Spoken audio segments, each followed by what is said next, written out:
வணக்கம் நண்பர்களே. தேர்தல் பொருளாதாரம் இது என்ன புதிய பொருளாதாரமாக இருக்குது? நுகர்வோர் பொருளாதாரம் இருக்குது, வங்கி பொருளாதாரம் இருக்கிறது, சமூக பொருளாதாரம் இருக்கிறது, தேசிய பொருளாதாரம் இருக்கிறது. பொருளாதாரத்தில் வெவ்வேறு வகை இருக்கிறது. இது என்ன தேர்தல் பொருளாதாரம்? தேர்தல் சமயத்தில் புழக்கத்தில் வரும் பணம் அது பெரும்பான்மையாக கணக்கில் வராத பணமாகத்தான் இருக்கும். இது எல்லோருக்கும் தெரியும். கணக்கில் வராத பணம் என்றால் முறையான அதுக்கு கணக்கு சொல்ல முடியாது. சட்டம் அனுமதிக்காத வகையிலிருந்து இந்த பணத்தை அவர்கள் சம்பாதித்திருக்கிறார்கள். அரசியல்வாதிகள் குறிப்பாக அதிகாரிகள் சம்பாதித்தது ஒரு பக்கம், அரசியல்வாதிகளும் ஒரு பக்கம். இதெல்லாம் மக்களினுடைய பணம்தான். வரி வருவாயிலிருந்து வரி வருவாயை எடுத்து வரி வருவாய் மூலம் பெறப்படும் அந்த பணத்தினை ஏதோ ஒரு முறைகேடுகள் செய்து தங்கள் பக்கம் எடுத்துக்கொண்டது. இதுதான் தேர்தல் பொருளாதாரம். இந்த தேர்தல் பொருளாதாரத்தில் கிட்டத்தட்ட ஒரு பெரிய கட்சி மட்டும் 5000 கோடி செலவு பண்ணுறதுக்கு ரெடியாக இருக்கிறாங்க. நான் சொல்வது தோராயமான ஒரு தொகை தான். இது கூடும். ரொம்ப ஒரு சாதாரணமான கணக்கு தான் சொல்கிறேன்.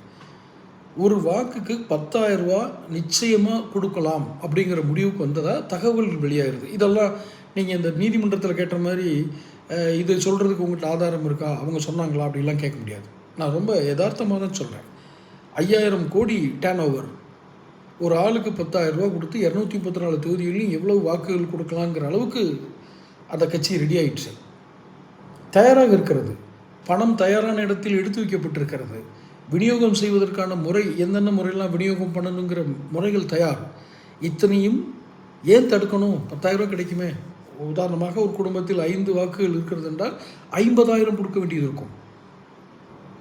அப்படி வரக்கூடிய வருமானத்தை நாம் ஏன் கெடுக்க வேண்டும்? தேர்தல் பொருளாதாரம், நீதி, நியாயம் இதெல்லாம் எங்கே போகிறது?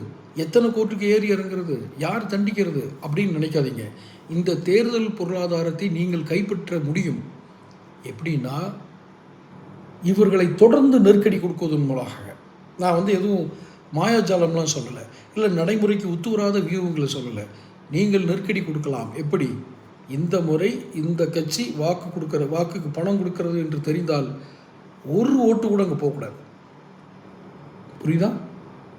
அப்படி போனால் இந்த ஒரு 3 லட்சம் கோடி வச்சுருக்காங்க பதுக்கல் பணமாக. அப்போ 5000 கோடி டர்ன் ஓவர் கொண்டு வர்றாங்க. இந்த 3 லட்சம் கோடி வேறு வழியே இல்லாமல் அவங்க கொண்டு வந்து ஆகணும். புழக்கத்துக்கு வேறு வகையில் வரும்.